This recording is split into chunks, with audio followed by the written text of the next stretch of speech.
Hello mga sir! In today's vlog, lalabas lang tayo at medyo naboboring ako dahil sa ECQ natin dito. I'm here in Bulacan right now, MECQ dito. Gusto ko lang bumili ng pares dun sa paborito kong bilihan ng pares dyan sa malapit sa Star Mall. Gagamitin natin tong sniper natin mga sir. At before that, bago tayo lumabas, napansin ko pala na pangit na yung battery. Pakita ko lang sa inyo. Okay naman siya, go-on yung dashboard, pero pag, wala na. So that's a sign na palitin na yung battery. Pag nag-on ka ng starter mo, namamatay yung dashboard, okay? Tapos at the same time, ayaw na magredondo ng makina. Nagre-redondo pero ayaw tumuloy eh. Okay? So papalit tayo ng battery mga sir.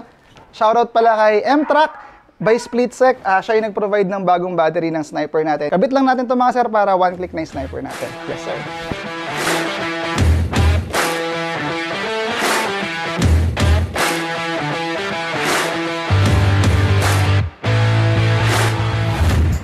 Tagal na kasi nitong sniper na to eh. Ito pa ata yung original battery nito. 2016, 2017 na model pa tong sniper. Original pa yung battery. Usually kasi ang battery, inaabot lang yan ng 4 na taon, 3 taon. Matagal na actually yung 4 na taon.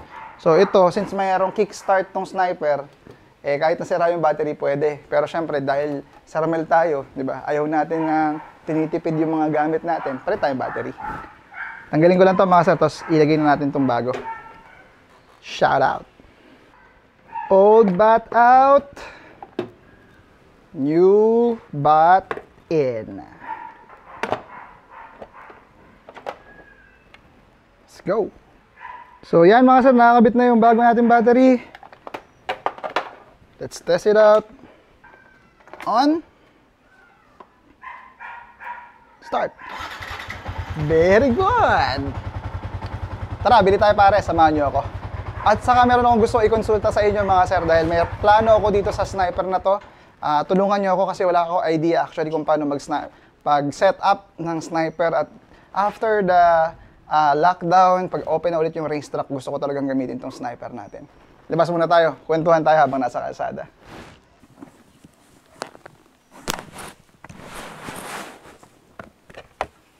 Let's go mga sir. Pahangin lang tayo saglit. Sobrang boring eh. Nice! One click, let's go! Oh, sarap ng hangin naman talaga. Walk around ko kayo dito sa Sniper 150 natin mga sir. Mapapansin nyo, all stock talaga siya. Wala talagang any modification yan. Walang ibang forma. All stock na all stock. Wala akong problema sa makina nito. Change oil lang kami. Palagi ng kabady ko rito. Although, syempre madumi. Kasi nga, maulan ngayon. Tapos, isa sa mga hinaing ni Pots dito, maluwag na nga yung kadena. Okay. Ayan o. Sobrang luwang na. So, kahit na anong adjust natin dyan, sobra pa rin yung ganyang slack para sa motor na to. Yun, gusto ko siyang buhayin, gusto ko siyang pag-isipan gastusan mga sir. At ayun, yun yung pag-uusapan natin today. Ang tinakbo na nito is around 35,106 kilometers. Para sa akin, bata pa. Batang-bata pa. Para sa 4 years old na motor. Diba? You know, I've been thinking kasi for the past couple of days, weeks, na nag-start ang quarantine ulit dito sa Bulacan and hindi ako makagala sa Metro Manila. Nag-iisip ako ng bagong project and I'm thinking na pakilaman tong sniper ni Pots. Okay, actually, technically, sniper ko naman talaga to. Pero siya yung gumagamit nito para maglakad ng mga papeles dun sa mga projects na ginagawa ko regarding solar. Gusto ko talagang mag-aral mag-track. As in nitrag, no? Sayad tuhod, ganun. I have messaged several friends. Sabi ko kung saan ako magsa-start. Sabi nila, all stock lang daw muna yung sniper. Wag ko daw munang kargahan. Unahin ko muna daw yung suspension, brakes. Kumbaga, ano lang, yung stock power lang nitong 150cc ng sniper, okay na daw yun. Kasi ang kailangan mo naman daw talagang matutunan sa truck is yung skills. Which I agree. Kasi actually itong mga kadena o mga dekadenang motor na to, malalakas talaga to eh. Hindi katulad ng scooter eh. Yung stock na sniper, mataas ang top speed, malakas ang acceleration, depende na lang kung paano mo lalaruin yung cambio. Kaya I agree with them. But ito, since pinapanood nyo nga ako, gusto ko lang makarinig sa inyo ng opinion nyo. Saan ba ako dapat magsimula? Anong suspension ang bibiling ko? Pang likod ba o harap likod ang papalitan? Tapos regarding naman sa brakes, anong kailangan kong gawin? I know that informative video creator ako mga sir, alam ko naman yon. Pero ang gusto ko lang sabihin sa inyo is that bigyan nyo ako ng idea, bigyan nyo ako ng kung ano, kumbaga opinion saan magsa-start, saan maganda mag-start, lalo na yung mga nanonood sa akin dyan na meron ng mga kargadong sniper at naglalaro talaga sa racetrack. Masarap matuto rin ng bago eh. Siyempre, kapag nagkamali ako, share ko sa inyo yung mga pyesa rin na para sa sniper or para sa mga dekadenang motor, share ko rin siya sa inyo. At panibagong learning din siya sa akin. Alam niyo mga sir, hindi naman talaga ako sobrang expert sa pagmumotor, sa pagmemekaniko. Hindi ko naman talaga yan field of expertise. Hobby ko lang talaga siya. Yung mga nasa-share ko sa inyo is because of my experiences, yung mga pyesa binibili ko, tapos sinishare ko sa inyo yung mga idea, mga napupulot kong discovery dun sa mga pyesa na yon mga sir. Shoutout rin pala sa Team Graffiti dito sa sobrang cool kong Evo Carbon GT Pro. This is real carbon mga sir. Carbon Lodi. Ang nakakatawa dito, hindi siya, parang wala akong suot. Ay, my God, wala siya. Dito nakapwesto yun si kuya eh.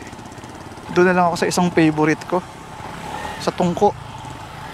Tara, samahan nyo mo ako. Ikot-ikot muna tayo mga sir. Saan tayo abutan ng malakas na ulan?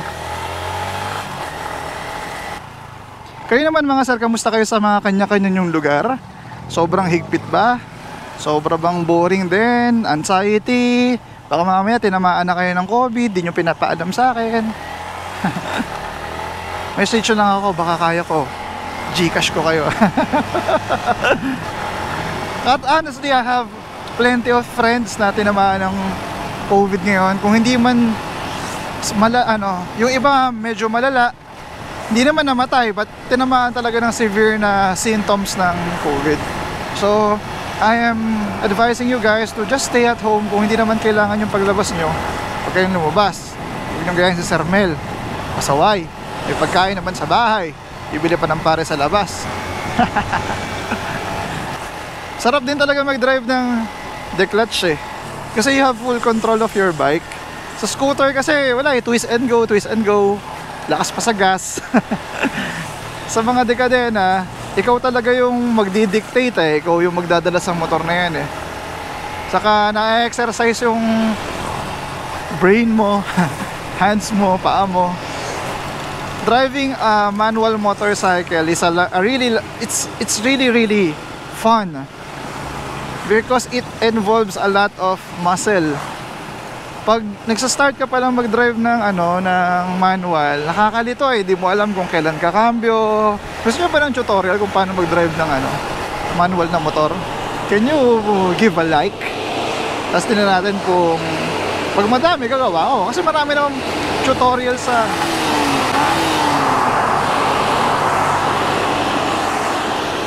what nangyari? Naputulan ako ng kadena? Fuck. Ayaw pumasok ng primera, ayun. Parang naka-neutral, parang may naputol. Tangina. What happened?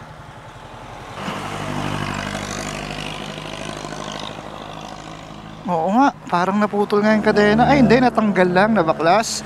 Ayun o. Maluwang na kasi yung kadena nito eh. Lagyan lang natin sa neutral. Yan ang sinasabi ko sa'yo, Sir Mel. Labas ka kasi ng labas. Diba? Maluwang yung kadena. My God eh. Pwede na yan.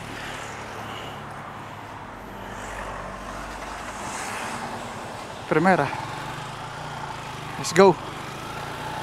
Hindi tayo pwede magpabilis. Tumatalo na yung kadena natin. Chill na lang, chill. Hiningal ako dun ah. Anyway, saan nga tayo? Yun nga, paano mag-drive ng manual na motor. Kasi there are plenty of tutorials in YouTube na nagtuturo na kung paano mag-drive ng manual na motor. Though I have my own way of explaining things to people eh. That's my gift eh. Kaya ko talagang mag-explain ng isang bagay na sobrang komplikado. Tapos pag napakinggan nyo, sobrang dali lang. But the reason I'm hesitant with that, kasi most of my subscribers are naka-scooter. Ngayon, kung gusto nyo mag-shift from automatic to manual, comment down below, gagawa tayo ng tutorial. Masaya talagang mag-drive ng manual mga sir. Tapos matanong ko pala kayo para dyan sa mga makakapanood ng video na to, ano ba ang stage 1 na karga ng sniper? Di ba 150cc, di ba? 150cc. Ano yung sumunod na bore? 180cc ba yung susunod? Sniper 180cc? Hindi ko alam eh. Kung hindi pa ako nagre-research actually. I am interested but I am not that too much obsessed sa pagkarga nitong sniper na to kasi ginagamit pang anipots. Pero syempre, since ako boss niya, wala na siyang magagawa pag ginawa ko tong track bike. Kano na tayo dito. Sana may pares din dito. Para mission accomplished tayo mga sir. May nakikita akong payong na rainbow. Please be there. Please be there. Wala. Wala, sir. I'm so effing sad. Wala si Tata Ilyo Pares. Shit. Iba na lang. Hanap na lang tayo ng... Ayoko pa naman ng ganun. Kung ano yung gusto kong kainin, ano yung gusto kong bilhin, gusto ko yun yung mabili ko eh. Yun yung dalawang paborito ko. Yun nandun sa may Star Mall, saka yun nandito sa Tongko. Paano yan? Hanap lang tayo kahit ibang brand ng Pares. Basta Pares. Ayun na! May Pares, may Pares, may Pares. May Pares, may Pares, may Pares tayo. Ubus na kuya? May Pares ka pa? May Pares ka? Sige, isa. Pwede kumain dito? Sige.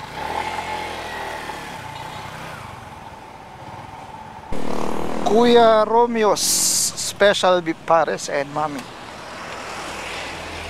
Let's go try it. Pwedeng walang kanin kuya? Ito lang. Sige. May itlog ba? Wala na. Testingin natin mga sir kung quality. Kuya, nagbablog ako Sama ko kayo. Yan, shout out ka na kuya.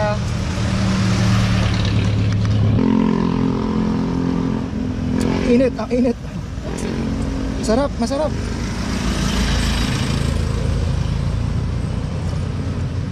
Sige, kalahating kanin. Sarap. Napakanin tayo mga sir kasi di bagay yung Pares. Masarap yung Pares, kailangan may kanin.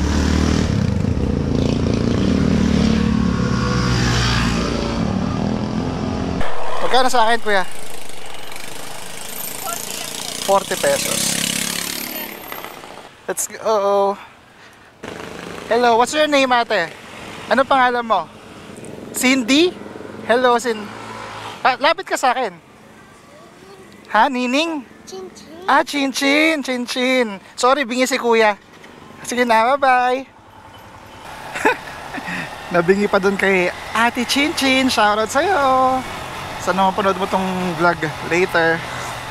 Wala naman masyadong laman to, kwentuhan lang dahil namiss kong kumain, lumabas, magpahangin. At ito nga, nagpaplanong dumiin dito sa sniper na to. Nakikita ko pa naman sa YouTube yung mga hyper clutch na mga piyesa. Putik na yan, ang mamahal.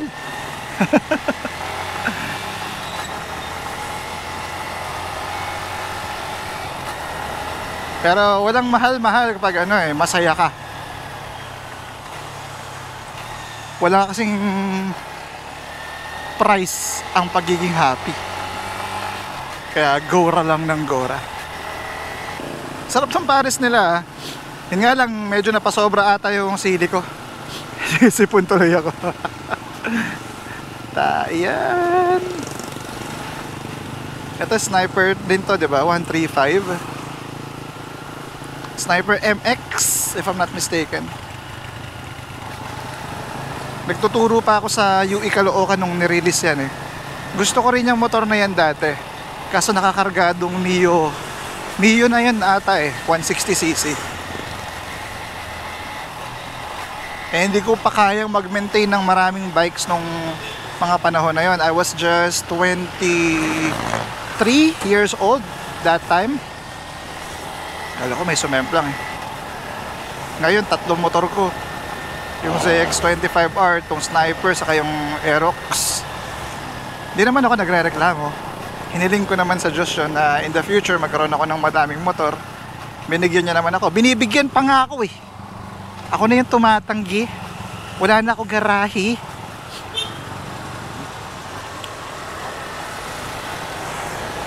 Bigyan mo muna ako ng malaking bahay, Lord. Yan.